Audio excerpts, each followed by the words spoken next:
Cet épisode a une distance de 8,5 km à un pace de 6 minutes.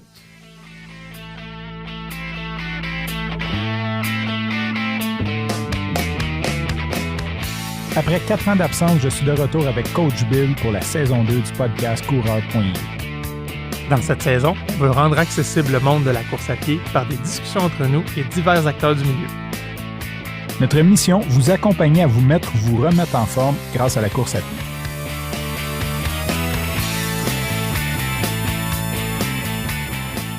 Aujourd'hui, on reçoit Jade qui est chiro et aussi ultramarathonienne, mais elle se définit surtout comme Jade et on veut parler de démotivation. Mais avant de commencer, j'ai une question pour toi, Coach Bill. As-tu couru cette semaine? Salut Coach Frank, bien sûr que j'ai couru. Puis ma semaine, je dirais, je cherchais, je savais qu'on se parlait. Hein. Je dis, bon, il m'a demandé si j'ai couru. Faut que je trouve quelque chose d'intelligent à dire. Puis cette semaine, ça a été focusé beaucoup sur courir avec ma blonde. Parce qu'elle est en retour d'une grosse entorse à la cheville. Elle était inscrite depuis le printemps à un 10 km là, à l'automne, qui est la semaine prochaine. Et puis, ça a été mis en péril là, suite à ça. Je vais être capable? Elle était arrêtée quand même plusieurs semaines. Fait que les derniers jours, des dernières semaines, là, je l'ai accompagnée un petit peu plus pour garder la motivation, s'assurer que sa technique restait correcte parce que souvent, avec la fatigue, sa blessure revenait. Fait que cette semaine, ça a été focusé beaucoup sur ça. Puis toi, t'as-tu couru? Oui, j'ai couru, un peu moins que d'habitude. En fait, c'était fréquent parce que c'est la première fois de ma vie que j'ai une blessure, entre guillemets. J'ai eu mal au genou, donc j'ai manqué 2 entraînements. Finalement, c'était au genou que j'avais mal, mais c'était vraiment juste mon mollet. Je le sentais que ça partait du mollet. J'étais allé en Masso et j'ai couru hier et c'était correct. Fait que je me croise les doigts parce que, for the record, je cours mon premier marathon dans 2 semaines. Fait que j'ai comme quand même eu un petit stress de dire je vais-tu être capable de le faire dans 2 semaines, mais j'ai confiance que je vais être capable de courir ça dans 2 semaines. Cool. On reçoit, comme tu l'as dit en intro, Jade, qui est chiro depuis 2019. C'est une coureuse, même je dirais une ultra-coureuse, ultra-traileuse, ultra-marathonienne. Choisissez le terme qui vous plaît. C'est aussi une équipière pour je dirais même des ultra-trailers. On pourra en parler. Puis aujourd'hui, elle voulait nous parler de démotivation, un épisode qu'elle a vécu, puis qu'est-ce qu'on peut en tirer de ça, puis comment on peut faire des liens avec tout un chacun, même si on n'est pas des ultra-coureurs, finalement, on passe tous par des périodes comme ça. Puis on voulait profiter un peu de son expérience pour que chacun trouve du sien là-dedans. Mais Jade, même question pour toi. As-tu couru cette semaine? Les gars, j'aimerais bien vous dire que oui, mais non, je ne cours pas depuis fin août. J'ai eu un petit épisode de péricardite, donc c'est de l'inflammation au niveau de l'enveloppe du cœur. Puis depuis le 27 août précisément, j'ai eu mon diagnostic, puis je ne peux pas courir. Donc voilà, c'est pas facile, mais c'est la vie. Moi, j'aimerais juste dire que ça fait un mois, parce que, tu sais, des fois, avec l'enregistrement, le temps qu'on le diffuse, fait qu'on est le 29, on est le 30 septembre. Fait que ça fait un mois, grosso modo, que tu n'as pas couru à cause de ta péricardie. Je pense qu'on pourrait revenir dans ton histoire parce que quand on s'est parlé la première fois, tu me parlais de démotivation, c'était même pas de cet épisode-là dont on se parle. Je pense qu'on pourra faire des super beaux liens dans l'optique où là, c'est même pas une blessure de course. C'est un autre aléa qui t'amène à arrêter la course puis à essayer de garder la motivation dans le sport en général à travers tout ça. Donc oui, je trouve ça super intéressant. Merci de ton partage. Puis, juste avant qu'on tombe dans ton historique, toi, de coureuse, j'aimerais ça que tu nous parles un peu rapidement de la chiro. Je vais te faire un aveu, là. Ma conjointe est orthothérapeute. Toi, t'es chiro. Je connais des physios. Je connais des ostéopathes. My God, pour vrai, là, quand j'ai quelque chose, là, j'ai l'impression que c'est un peu la roulette russe, là. OK, qui je vais voir? Je brasse un DT6. OK, je vais aller voir un physio. Il fait un bout et il me dit « je peux rien faire pour toi, j'en choisis un autre. » Puis j'ai l'impression que pour plusieurs personnes, c'est un peu ça aussi. Quand on essaie des choses, puis je vais rajouter une autre couche là-dessus, des fois, tu peux aller voir un physio, puis c'est pas le physio que ça te prenait, puis un autre physio serait plus approprié pour ton type à toi. Fait que pour moi, c'est cette espèce de brouillard-là, là, en avant tous les spécialistes de la santé, c'est un peu malaisant, je trouve, quand on est blessé, que ça va bien, puis qu'on dit « où je m'en vais? » Fait que sous cet angle-là, j'aimerais ça que tu nous parles un peu. Qu'est-ce que la chiro? Puis quand est-ce que ça vaut la peine qu'on vous appelle vous autres? Ben, premièrement, il y a pas comme, tu sais, pour une même blessure, on peut aller voir, par exemple, un masso, un physio, puis, tu sais, une personne, ça va lui faire du bien, une autre personne va préférer aller voir quelqu'un. Fait que, tu sais, je vais mettre ça au clair, là. Il y a pas comme, il faut aller voir un chiro pour tel type de condition, absolument. Il y a d'autres professionnels aussi qui peuvent aider. Mais en gros, là, la chiropratique, on traite les systèmes musculo-squelettiques. Donc, tout ce qui touche le système nerveux, les muscles, les articulations et tout. Puis, en fait, c'est ça, les muscles et les articulations. Donc, on regarde vraiment le corps dans son ensemble, mais ce que je dis souvent aux gens, on est comme un peu un genre de docteur du système nerveux. C'est que le système nerveux, qui est formé de la moelle épinière, des nerfs, du cerveau, tout ce système-là est protégé par des os. Donc, on a la colonne vertébrale, le cerveau qui est protégé par notre crâne, puis on a un paquet de muscles, de ligaments, de tendons qui s'attachent par-dessus tout ça. Fait que, dans le fond, en chiropratique, on veut s'assurer qu'il y a une bonne communication entre le cerveau et le reste du corps, et on va s'assurer que les articulations, les vertèbres bougent bien les unes sur les autres pour qu'il y ait une bonne communication au niveau du système nerveux, pour pas qu'il y ait une interférence, autrement dit. Donc, on va s'assurer de replacer, si on veut, je mets des guillemets, là, on ne voit pas, là, on va s'assurer de replacer les vertèbres pour faire en sorte que la communication se retrouve. Et quand on y pense, les muscles reçoivent de l'information via les nerfs. Donc, c'est là où je fais un peu un lien. Si les vertèbres sont pris et que le muscle, dans le fond, se tend en réponse à ce blocage-là, peut-être que parfois, à force de traiter musculairement, le problème ne va pas nécessairement se régler. Donc là, parfois, un ajustement va aider à ce que le traitement, par exemple, en masso et tout, soit plus efficace. Moi, ça, c'est peut-être plus mon explication, là, ma vision, parce que c'est vraiment un ensemble de plein de systèmes. Non, c'est cool au bout. Puis, tu sais, corrige-moi si je me trompe, là, mais tu as amené quand même les trois strates, là, que ce soit neuro, musculo, squelettique, juste pour que ce soit clair pour tout le monde. Tu sais, souvent, j'entends « Ah, j'ai un nerf coincé, là, j'ai mal ici. » Non, c'est un nerf coincé, c'est pas ça que ça fait, là. Mais t'as le nerf qui initie, qui amène le courant, qui va innerver le muscle, qui va faire son mouvement, qui va bouger, qui va faire bouger un os, ultimement. C'est un peu ça, dans le fond, la chaîne, là, tu sais. Bref, toi, tu dis, au lieu de travailler sur le muscle, qui est souvent où les massos, les orthos travaillent, tu travailles en amont au niveau plus des nerfs, de s'assurer que tout est bien placé, bien aligné, pour que le reste de la chaîne fonctionne bien. Exact, tu as bien résumé, parce qu'on regarde pas comme juste un système séparément, puis un peu tous les autres professionnels, c'est un peu ça, là, on regarde le corps au complet, mais je pense que le système nerveux est quand même très important dans l'approche chiropratique, là. Je te dirais, c'est peut-être pas ce qui distingue, mais puis on a recours aux radiographies, chose que les autres professionnels nécessairement n'ont pas. On peut prendre des radiographies, les interpréter, donc ça, c'est quand même une bonne partie... un bel atout là, à la chiropratique. Donc, ça nous permet encore peut-être plus facilement de voir ce qu'il y a à l'intérieur. Là. Je veux dire, on n'a pas des yeux rayons X. Là. Je dis souvent ça à la blague, mais c'est ça. Moi, je m'en sers beaucoup là, dans ma pratique, là, les radiographies. Puis, voilà. Good, merci. Je pense que oui, c'est éclairant. En tout cas, moi, ça m'aide, ça m'éclaire. Puis, ce qui nous amène à... C'est quoi, toi, ton historique de coureuse? Tu as commencé à courir quand? Ça ressemble à quoi? Vraiment un survol, puis après ça, on ira plus précisément là, dans notre sujet du jour de la démotivation. Ouais. En fait, j'écoute beaucoup de podcasts, là, puis on dirait que c'est comme un peu... je ressemble à beaucoup de personnes, je crois. J'ai commencé environ en 2011 sur la route. J'ai fait, des 5 kilomètres, là, par-ci, par-là. Puis, par la suite, j'ai eu à faire un 10 km dans le cadre d'un cours d'édu. Après ça, je sais plus quelle année, là, je pense en 2015, j'ai fait un demi-marathon. Et là, j'avais vécu un premier mini-épisode, là, si on veut, de démotivation. En gros, vous savez, là, sur la route, on a quand même une montre, en fait, qui nous permet de savoir si on est toujours au même pace, là. Fait que, j'avais comme idée que je voulais faire en tant de temps. Fait que mes entraînements, je m'entraînais à ce pace-là.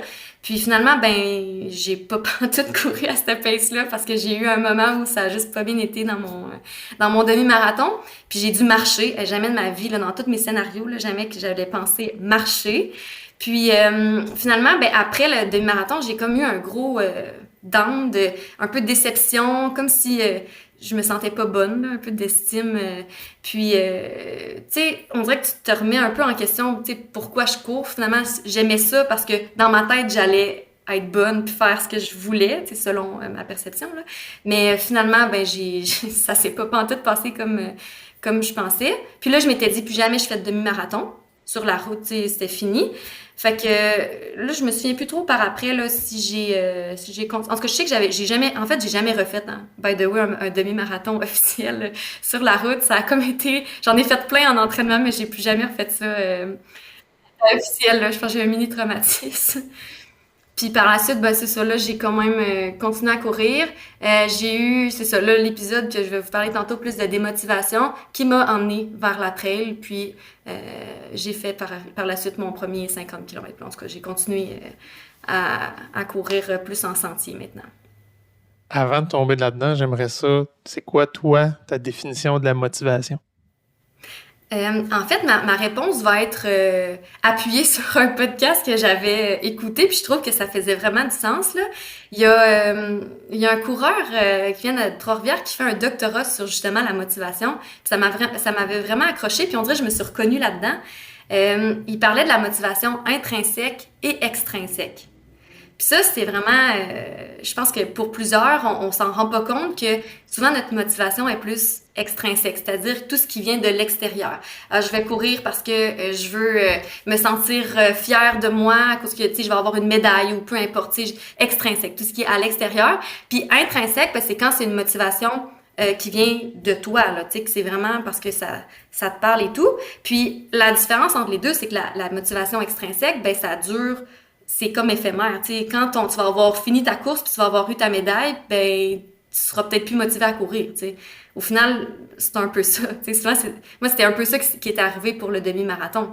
Tu sais, c'était le demi-marathon, je le fais, mes amis s'inscrivent, je veux faire mon temps, puis finalement c'est pas ce qui arrive, puis on dirait qu'après ça je suis qui moi, tu sais. On dirait qu'on se définissait comme un coureur, mais on dirait que finalement, ça venait peut-être pas tant que ça de moi, là, ou je m'étais pas du moins questionnée à savoir est-ce que c'est vraiment ça que je veux faire. Fait que pour moi, c'est ça, ben la motivation, c'est quelque chose qui va finalement me permettre de continuer à faire ce que j'aime le plus longtemps possible parce que ça vient de moi. Fait que je voulais savoir, est-ce que tu as le nom du podcast ou de la personne? J'aimerais ça le mettre dans les références. Peut-être les auditeurs, ils pourraient s'y référer. Si tu ne l'as pas, puis que tu peux me l'envoyer plus tard, au pire, je pourrais juste le mettre dans les notes de l'épisode. En fait, juste ça, mais c'est Bill qui va le faire, là. En fait, le gars en question, c'est Benoît Plante, mais je me souviens plus exactement c'est quoi le podcast. On shoot-out Benoît. Yes! Ben, tu vas avoir un call bientôt. Ben, tu vas avoir deux écoutes de plus sur ton podcast cette semaine. Fait que maintenant qu'on a parlé de ta définition de la motivation, maintenant, j'aimerais ça que tu nous parles de ta période de démotivation, Jade. Oui, en fait, j'ai même eu de la misère à me situer dans le temps, là. Il a fallu que je regarde des photos sur mon Facebook pour me situer. Puis je pense qu'avoir réussi à trouver un peu c'est quand que c'est arrivé. En fait, là, en 2016, j'avais eu une première expérience de bénévolat à l'Ultra Trail du Mont-Albert. Ça a changé de nom, là, BTCC. Puis, ça a été mon premier, un peu, ma première saucette là, dans la trail. Puis, je me souviens, j'avais été bénévole, comme je vous dis, mes amis, ils couraient, puis j'avais fait comme « wow ». Puis moi, je suis souvent du genre à idolâtrer, si on veut, ou à me comparer, là. Puis, j'avais trouvé ça vraiment impressionnant comme événement. Puis, j'avais fait une course par la suite, le XC de la Vallée, le Transvallée. Je sais pas si ça vous dit quelque chose. J'avais fait le 10 km, puis ça s'était bien passé, somme toute. Et j'ai l'impression que c'est à partir de ce moment-là où j'avais vécu un genre de petit high. Puis vous savez sûrement qu'un high, ça finit toujours par un petit low. Puis là, concrètement, je me souviens pas exactement qu'est-ce qui s'était passé, mais par la suite, là, je pense que c'est plus mon anxiété de performance et toute la comparaison de voir des filles super en forme, bonnes et tout et tout. Puis tout ça m'a emmené peut-être à moi comme je transitionnais avec tout ça, c'est plus que je compensais avec la nourriture. Donc, je mangeais mes émotions. T'en as deux pas pires ici. En tout cas, t'en as au moins un. Je vais parler pour moi. T'en as un bon, ça. Oh non, deux, je m'inclus. C'est comme un genre de, je sais pas trop comment, genre d'auto-sabotage ou comme, ah, mais t'es pas capable de faire comme eux, fait que tant qu'à ça, ben, on dirait que on se tape un peu sur la tête, là. En tout cas, moi, c'était un peu plus deep. Peut-être, je suis désolée de rester dans le deep, là, mais je vais s'expliquer un peu, là. Puis, ça a comme été un peu le début, ça. Là, après ça, ben, c'est sûr, là, veux pas, tu fais encore du sport, mais en même temps, la motivation, justement, est pas autant intrinsèque parce que t'es gros dans le regard des autres, peut-être, ou le regard que moi, je me porte envers moi-même. Fait que je mange, puis là, ben, je me souviens, là, j'avais fait une course à Rimouski comme à la fin de cette même année-là, puis déjà, sur les photos, je voyais que j'étais un peu soufflée à l'hélium, là, tu sais. Genre, fait que là, j'ai fait, OK, ça a sûrement commencé un peu après le gros wow de trail, puis après ça, ça a comme eu un petit down.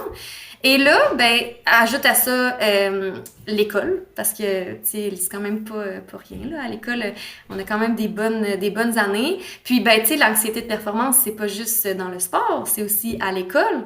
Fait que là, tu veux performer, tu veux être bon, tu te compares, puis veux pas, ben, les gens sont tous pas mal bons, là, à l'école, là, en chiro. Fait qu'on dirait que tu veux toujours être dans les moyennes. Puis là, ben, tu travailles, tu sais, t'étudies, puis là, on dirait que tu veux comme te faire du bien en allant courir, mais au final, c'est plus tant parce que ça me fait vraiment du bien. On dirait que c'est pour compenser peut-être ce surplus de nourriture-là, si on veut.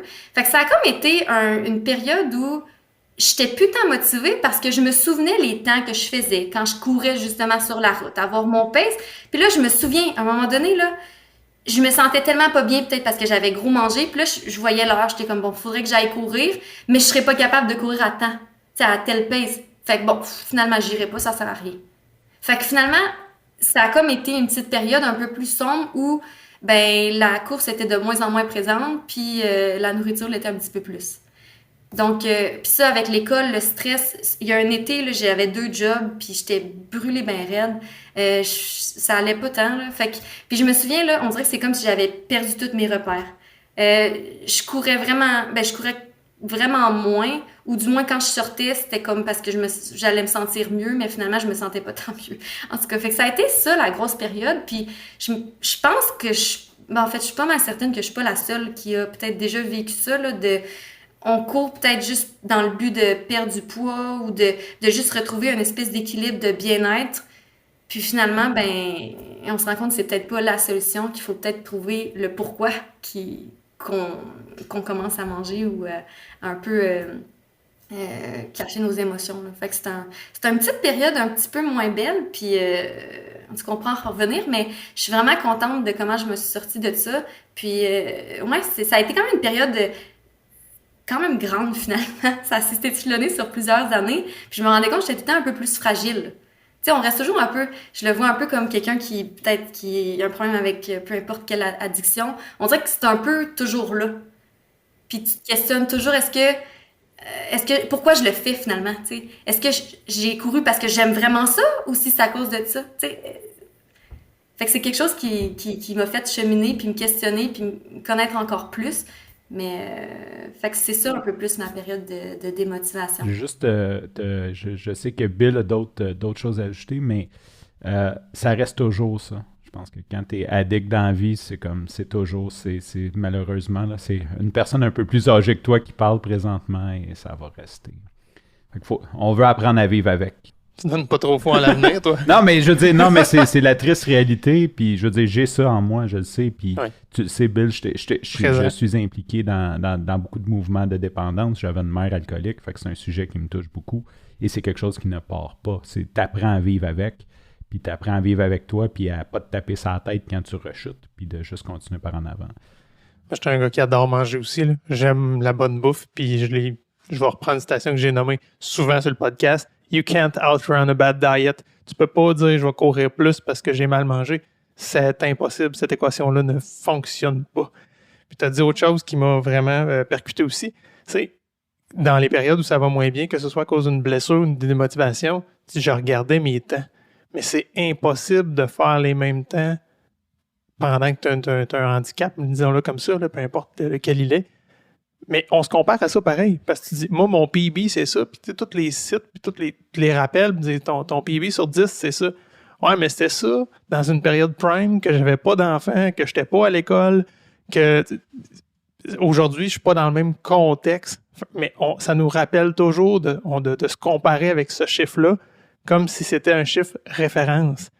Alors que, puis tu l'as dit, Frank, tu sais, nous deux, on est plus vieux, on vieillit. À partir de 30 ans, il y a quand même on est pas mal à notre pic là, au niveau de la forme physique, de notre possibilité, si on veut.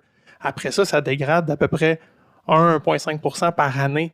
Mais votre max, il n'est plus le même rendu à 50 qui était à 30 finalement. Ce qui fait je vais nommer des chiffres en l'air, là, un demi-marathon en 2 heures à 30 ans, puis un demi-marathon en 2 heures à 50, c'est pas pantoute le même temps. Il est extrêmement meilleur à 50, le 2 heures, parce que tu es beaucoup plus proche de ta capacité maximale théorique, finalement, à 50 qu'à 30. C'est pour ça qu'il y a des catégories dans les courses, d'ailleurs. Bien, tout à fait. Tout à fait, mais on se le rappelle pas tant, parce que ce qu'on compare, c'est un chiffre. Tu dis, moi, je cours à 5-10. Ah ouais, t'es plus vite que moi. Ouais, non, t'as peu, là. Prenons le portrait global, là, puis peut-être que je suis beaucoup plus vite que toi si on prend en compte tous les éléments autour, puis tout ce qui vient avec. Fait qu'il faut vraiment se comparer à nous-mêmes par rapport au contexte aussi. C'est difficile, parce que tout le marché n'est pas bâti comme ça. Il est bâti pour un chiffre, glorifier les meilleurs, les premiers. Mais pour vrai, moi, dans mon livre à moi, quand je vois quelqu'un qui s'est grandement amélioré, puis tu sais ce qu'il a surmonté, puis tu connais l'histoire, ça vaut bien plus cher que le chiffre qui est écrit sur Sportstat. Là. Ben moi, je vais y aller à rétrospect, parce que là, on a parlé de ta motivation. Qu'est-ce que ta définition de motivation? On est revenu un peu avec une période de démotivation. Ce que j'en comprends, c'est que le trail t'a aidé à remonter. Rétrospective, comme qu'est-ce que tu en tires de ça? Qu'est-ce que tu pourrais parler aux gens? Parce que je pense qu'il y en a beaucoup qui vont se démotiver. Je me suis démotivé les dernières années. Qu'est-ce que tu leur dis à ces gens-là? Comme, qu'est-ce que ça t'a amené, la sagesse? Ouais. Ben en fait, je pense que ce que ça m'a amené, c'est à comprendre c'est quoi en fait ma motivation intrinsèque. T'sais, sans avoir trouvé ça, j'aurais pas été capable de continuer. Ben, en fait, ça aurait pu être autre chose, là, mais moi, ce que j'ai réalisé, c'est que courir, j'aime profondément ça, mais pour tout ce que ça m'apporte à moi. Fait que je pense que peut-être pour quelqu'un d'autre, ils vont peut-être juste réaliser que finalement, c'est peut-être pas la course, tu sais. Mais je pense qu'il faut juste trouver au final qu'est-ce que t'aimes vraiment, puis pourquoi en fait. Tu sais, je pense que c'est important d'avoir une introspection puis de chercher à comprendre les motivations qui nous poussent à faire X, Y, Z. Tu sais, je pense que quelqu'un qui aime vraiment pas faire du sport, ben je pense quand même qu'il faut en faire parce que c'est important là, de bouger, mais il y a certains niveaux. Fait que je pense qu'au final, il faut que les gens se questionnent le pourquoi qu'ils le font, puis au pire, trouver autre chose qui va leur procurer un bien-être, puis pour les aider aussi avec leur estime. Là. Fait que je pense que c'est ça que je dirais aux gens, de se questionner. Ouais, ben en fait, je peux peut-être vous expliquer un peu comment j'ai remonté de tout ça, là.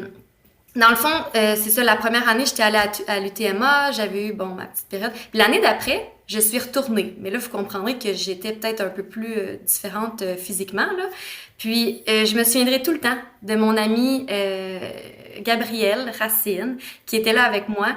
Puis, je voulais même plus la faire, là. Je voulais même plus la faire, la course, parce que l'année d'après, je voulais la courir, évidemment. Tu sais, j'avais le goût.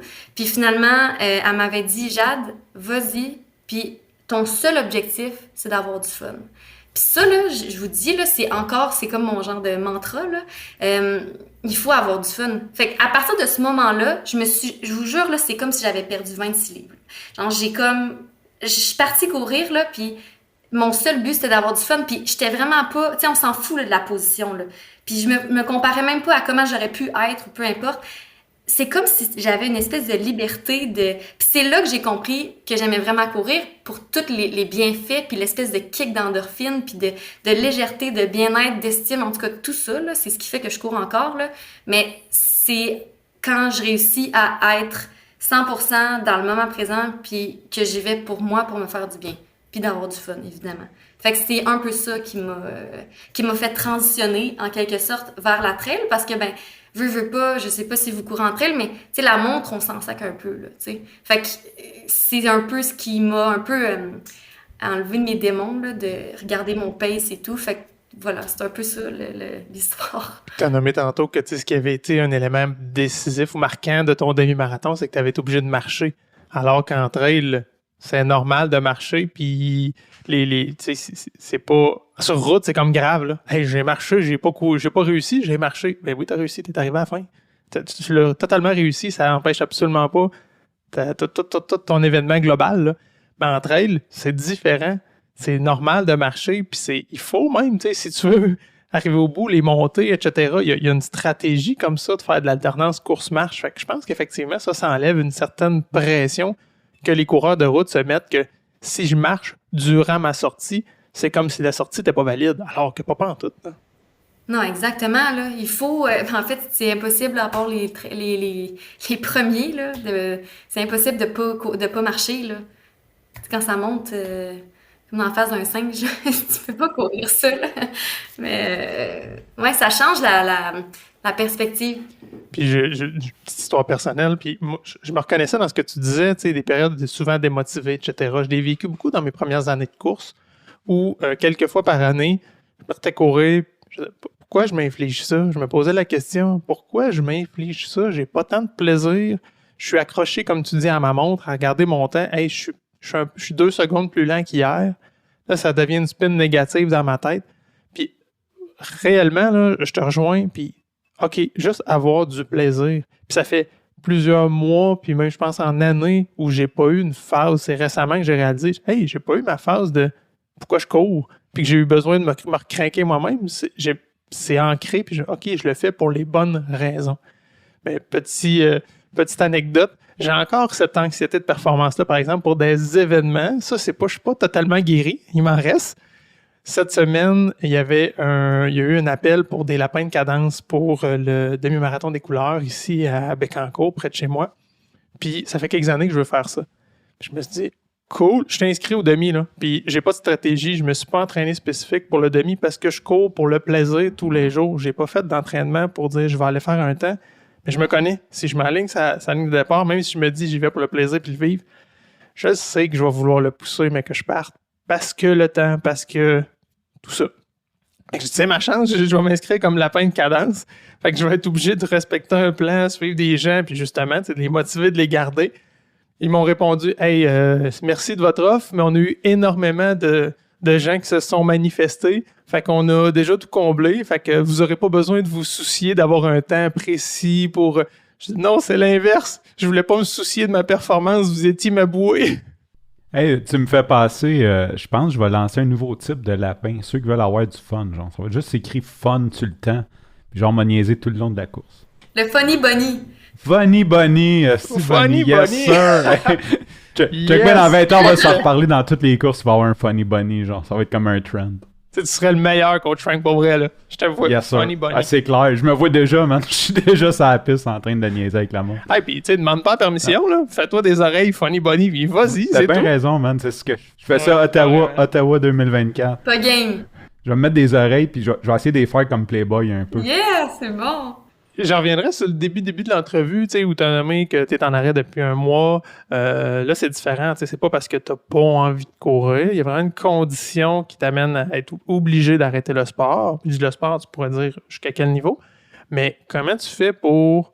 à quoi tu te raccroches pendant ces périodes-là? Puis qu'est-ce qui fait que tu gardes quand même un focus sur la course? Ou à l'inverse, tu sais, ça t'a-tu comme fait réaliser, finalement, la course, je n'ai plus besoin? Hein? Ouais, ben c'est une bonne question parce que je suis encore en processus là-dedans. Puis si je peux préciser, j'ai eu une première phase, puis j'ai eu la deuxième phase. La première phase, c'est avec mon diagnostic. Il m'avait donné un traitement pour 1 mois. Puis après le traitement, moi j'avais une échographie cardiaque là, qui marquait un peu la fin de cette première phase-là. Donc moi dans ma tête, c'est comme une course là, j'avais un objectif. Je me disais parfait, c'est 1 mois, je prends la médication, je vais être correct après, on va recommencer graduel. C'est juste pour me permettre de me reposer. Tu sais, c'est le genre de choses qu'on fait pas. Puis je suis quand même positive, j'ai été positive là-dedans en me disant que ben regarde, je pense qu'il faut juste que je le prenne comme ça vient, puis il faut pas que je cherche à comprendre pourquoi ça m'arrive à moi. Ça va juste me permettre de justement me reposer puis me faire des choses que je faisais pas, là, genre de la cuisine. Là. Puis, fait que ça a été la première phase. Sauf que j'ai eu une petite récidive. Autrement dit, elle est comme pas partie. la péricardite. Fait que là, je suis comme dans la deuxième phase et je dois vous avouer que hier, j'ai eu un petit moment un peu de découragement. Là, tu te dis, j'ai-tu été naïve de penser que ça allait partir comme, tu sais, après un mois, puis que finalement, j'allais pouvoir recommencer graduellement. Là, on dirait que c'est comme si je voyais pas nécessairement la fin. Tu sais, des fois, on vit des épreuves, puis on est capable de s'imaginer, OK, ça va être jusqu'à telle, tu sais, à telle date, ou peu importe, à peu près telle période. Fait que c'est motivant, mais là, le néant, puis l'espèce de... C'est ça, le fait qu'on sache pas exactement comment ça va se dessiner, ben c'est peut-être un petit peu plus insécurisant, mais je pense que j'apprends beaucoup là-dedans. Puis je suis quelqu'un qui parle quand même beaucoup de mes émotions, fait que tu sais, j'en ai parlé avec mon copain, puis au final, ben qu'est-ce que je peux faire là, maintenant? Ben, c'est de prendre soin de moi, tout simplement, puis de faire des choses que j'aime. Fait que je suis là-dedans. Tu sais, je pense que ça sert à rien que je capote puis que je me mets à penser un peu trop loin. Ça m'emmène à être plus dans le moment présent puis à profiter de ce que je peux faire présentement. Parce que c'est comme des genres de petits up and down. Quand j'en fais trop, quand je suis trop fatiguée, là, on dirait que c'est comme si je recule, puis là, on dirait que la roue négative essaie de vouloir repartir, mais c'est ça. Je pense qu'il faut juste voir positif. Là. Moi, je voudrais retourner encore en arrière. Fait que ça va être comme... Avez-vous vu le film Irréversible? Va falloir l'écouter comme à l'envers. Genre, je vais le splitter à l'envers. J'aimerais ça retourner en arrière parce que moi, je suis vraiment... j'ai beaucoup de difficultés avec tous les termes médicaux. J'ai de la misère à faire la différence entre un rhume et une grippe. Tu as dit péricardie. C'est quoi? Et surtout, moi, ce qui m'intéresse, c'est de savoir, est-ce que ça a une fin, justement? Est-ce que c'est quelque chose qui peut passer, qui va passer? Est-ce que c'est quelque chose qui va revenir toute ta vie? Juste pour mettre un peu de contexte autour de ça. En fait, pour être honnête, moi j'ai fait la chiro, mais tu sais c'est pas le genre de conditions que je vois dans mon bureau. Fait que, un peu comme vous autres, j'ai eu à me questionner puis à comprendre un peu plus d'où ça venait puis c'est quoi exactement. Fait qu'une péricardite, inflammation. Donc c'est une inflammation du péricarde qui se trouve à être l'enveloppe du cœur. Puis en gros, ce qu'on m'a expliqué, c'est qu'il y a comme deux petits feuillets autour du cœur. Puis il y a comme du liquide, un épanchement qui se crée entre ces deux petits feuillets-là. Un peu comme quand on a une ampoule là, qui a comme du liquide là, qui se crée. Fait que le fait qu'il y ait de l'inflammation, là, du liquide entre les deux petits feuillets, ça fait en sorte que ton cœur est comme plus rapidement sous pression, si on veut, pas sous pression, mais qui accote dessus, là, ouais. Fait que ça fait en sorte que quand je suis couchée ou même quand je suis penchée, ça me fait des genres de crampes. Là. C'est vraiment, vraiment pas confortable. Puis, veux pas, c'est énergivore. On est fatigué, là. Puis je suis pas capable, je suis très essoufflée. Quand je marche, là, pour vrai, je me sens déconditionnée. Là. Vraiment beaucoup, beaucoup, beaucoup. Puis ça emmène comme une espèce de... On se sent pas très bien là, dans notre corps en général. Puis mais juste pour dormir, vous douterez que coucher sur le dos, ça marche pas. Là. Fait que je dors en angle. Là. Fait que... donc, c'est ça. Une péricardite, c'est vraiment de l'inflammation.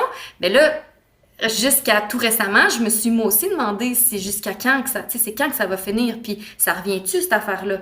Mais les médecins, comme ils m'ont dit, ils savent pas nécessairement.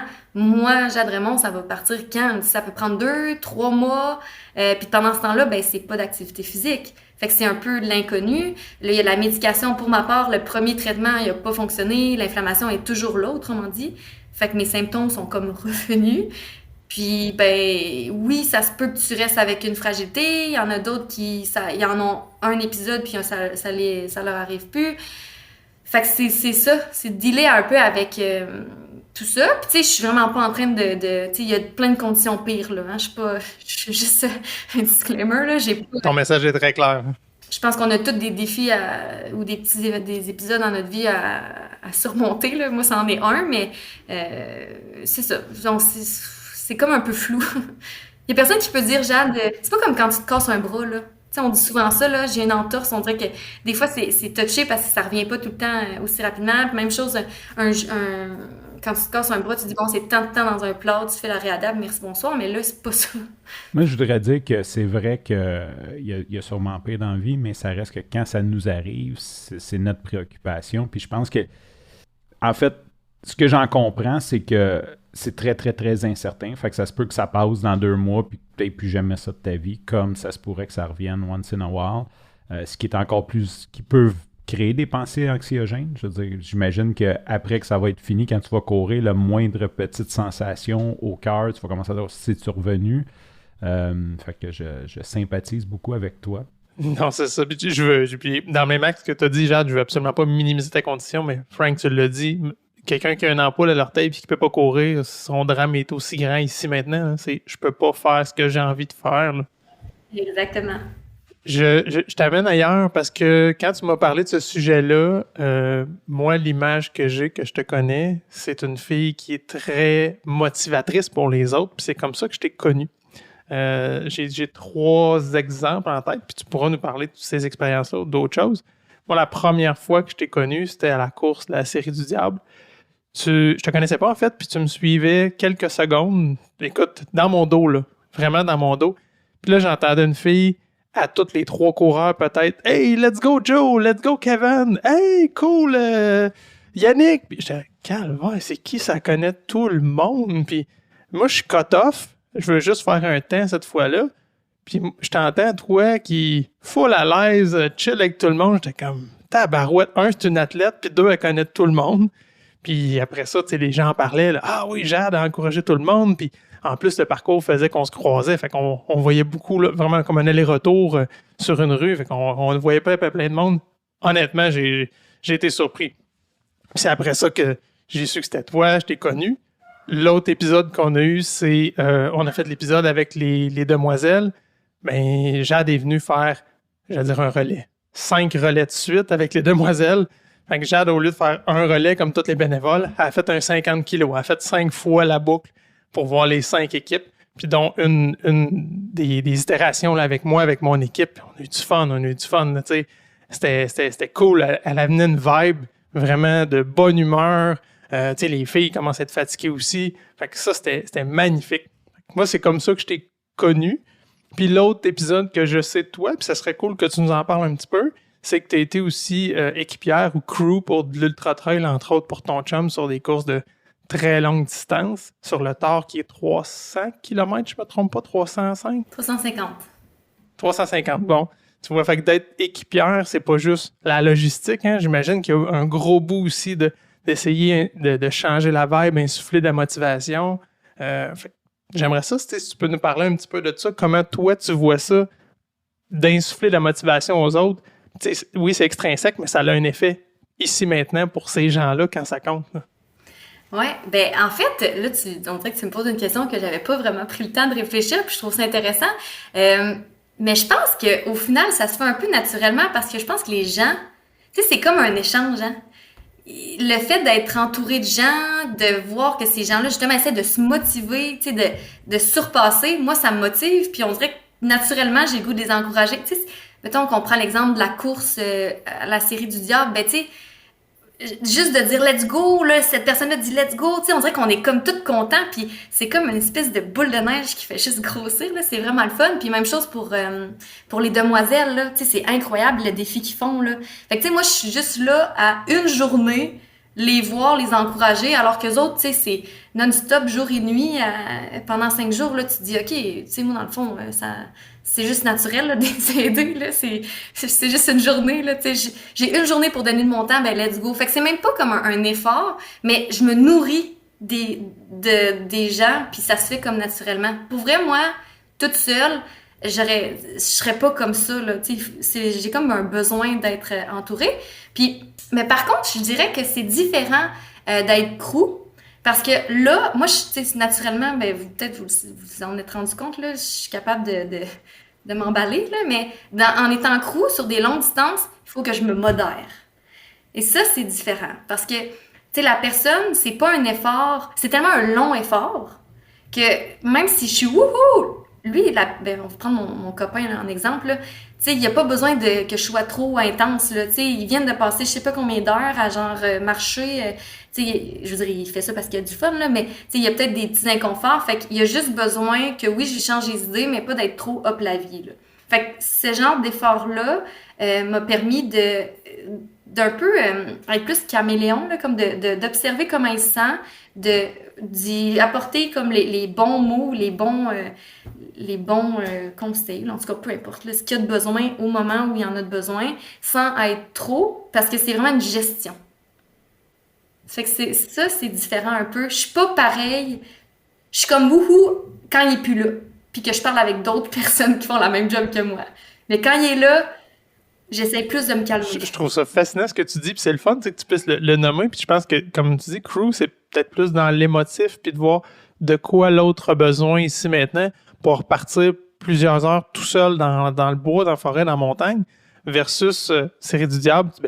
Un beau petit let's go, là. Let's go, Raval, il te reste 20 minutes, 15 minutes, 5 minutes, puis c'est fini après, là. Versus, tu peux pas lui dire ça au premier ravito à ton chum. Hey, ça achève. Non, ça achève pas en tout, non. Il reste rien que 335 km. Exact, non, mais c'est ça.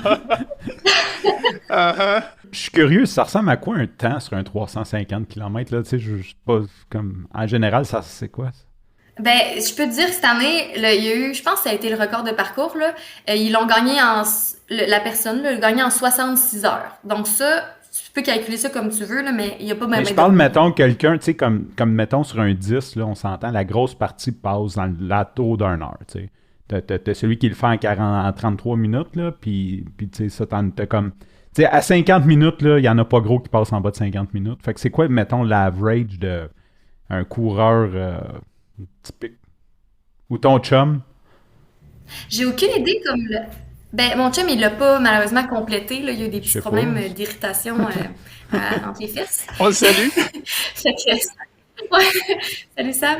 Fait que... Mais en tout cas, c'est ça. Fait que je sais pas... Mais lui, il visait, tu sais, il y a comme toujours l'objectif A, B, C, là, de le finir.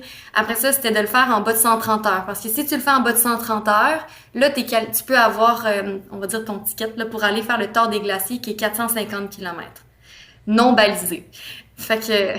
Mais ça, c'était comme l'objectif A. Fait que je te dirais, je sais pas combien de personnes réussissent à faire en bas de 130 heures, mais pour la majorité des gens, c'est quand même ça l'objectif, de faire en bas de 130 heures.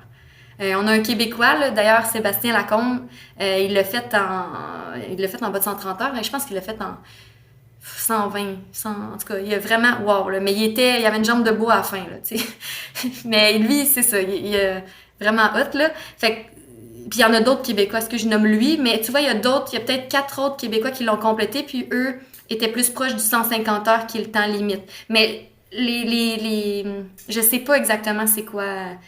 Hey, c'est quand même 5 jours, là, 120 heures. Là. Je veux dire, c'est quand même... Je veux dire, on peut jaser, mais c'est quand même, c'est ça. T'sais, l'autre, c'est 3, mais sinon, là, on vise en bas de 5 jours.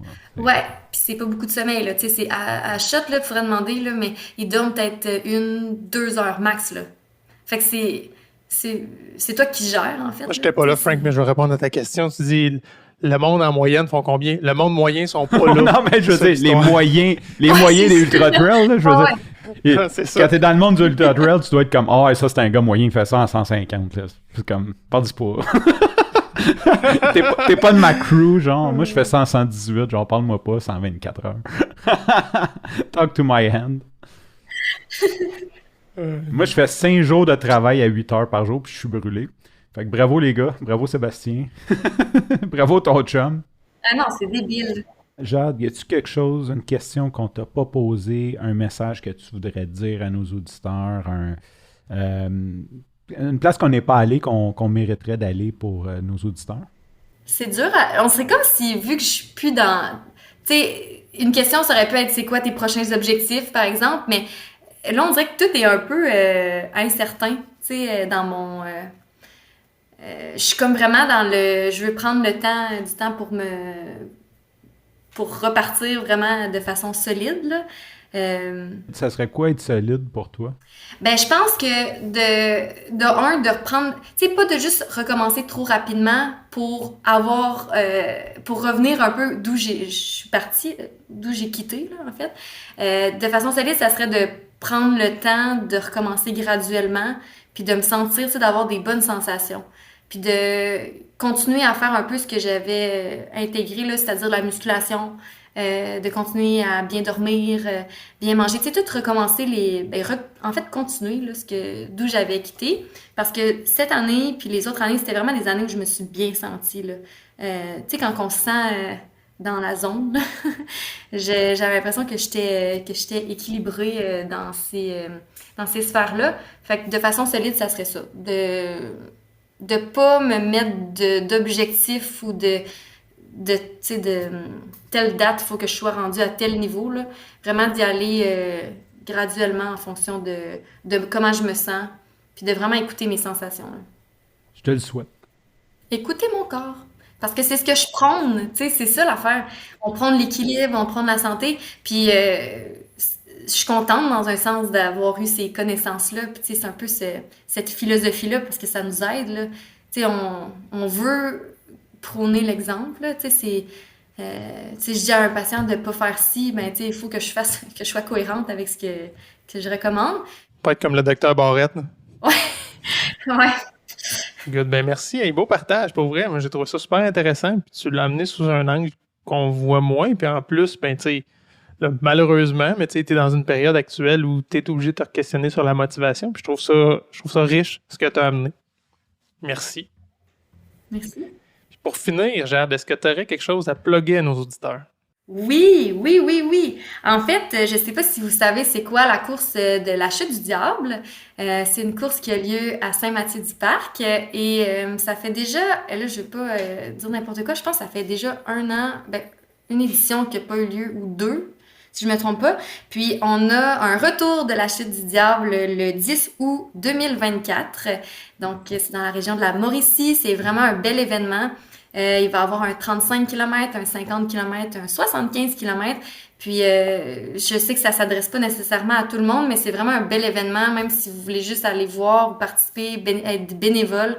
C'est vraiment un bel événement. Puis, je pense que beaucoup de gens vont être contents que ça revienne ça va être en fait la 10e édition. Donc voilà, puis c'est une course, en fait ça a été la première course à laquelle j'ai participé pour faire mon premier ultra, si on veut. J'ai fait mon premier 50 km en 2018 là, fait que j'ai comme un petit sentiment d'appartenance, puis c'est vraiment une petite course, c'est une petite organisation là, ça ressemble pas aux grosses courses comme c'est plus petit, puis très intime, très local, c'est dans le bois, on aime ça, fait que voilà.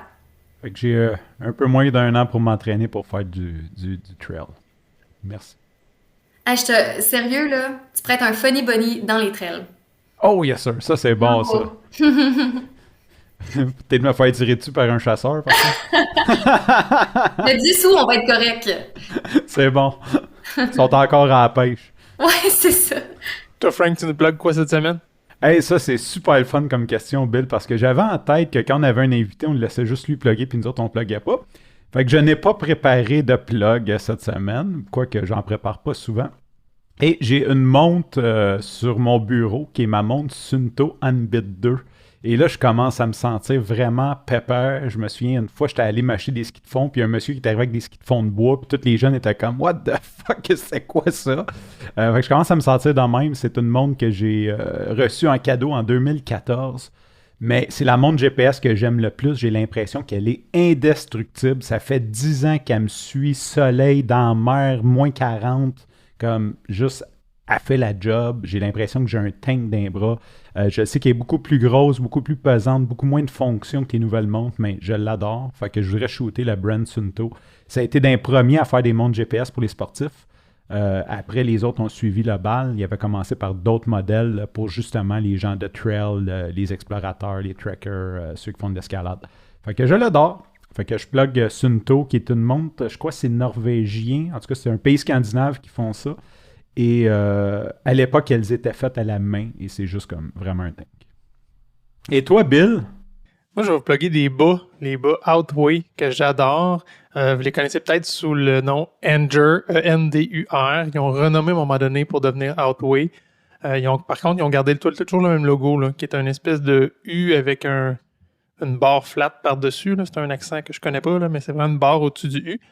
Et puis, c'est des bas qui sont colorés. Moi, dans la vie, j'aime ça. J'ai pas de bas blanc ou brun. Là. J'ai toujours des bas funky colorés. Puis quand je courais, ben, c'était des bas noirs ou des bas blancs, là, ordinaires.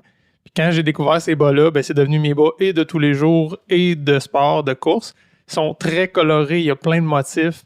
Ils font plein de partnerships aussi. J'en ai une paire que c'est des sons rouges avec des cerises parce que c'est Chronobar qui ont fait une édition avec eux autres, qui ont plein de partenariats comme ça avec d'autres marques. Puis en plus, c'est une marque canadienne. Ça vient de Colombie-Britannique.